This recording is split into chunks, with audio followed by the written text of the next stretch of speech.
растем, развиваемся и решили, что большее количество партнеров достойно участвовать в нашем проекте. Вот. Сегодняшняя цель, естественно, это ответить на многочисленные вопросы молодоженам. Потому что, как правило, когда невесте сказали «выходи за меня замуж», у нее возникает масса вопросов, масса ответов, на которые мы сегодня готовы дать.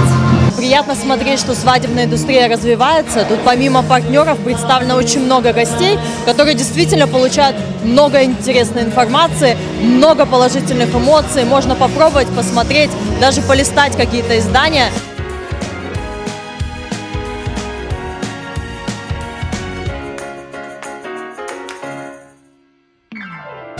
В бренде этого года свадебные торты в виде камня. Торт люстра вверх ногами. В каждом тортике моя душа и что-то авторское.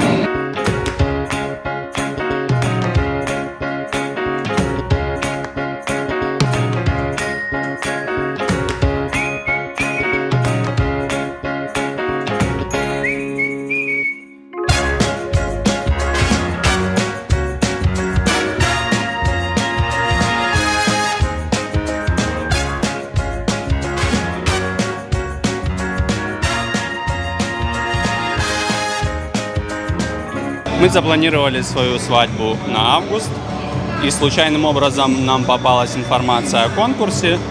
И, в общем-то, так совпало, что, учитывая наше планирование и сумасшедшую просто акцию выиграть бесплатный комплекс услуг на 1 миллион от свадебного агентства, мы решили не упускать такой возможности. Я выхожу замуж, свадьба у нас 22 сентября. Вообще очень долго сомневалась, стоит ли мне делать выездную церемонию. Но вот сегодня, придя на это мероприятие, мы все-таки решились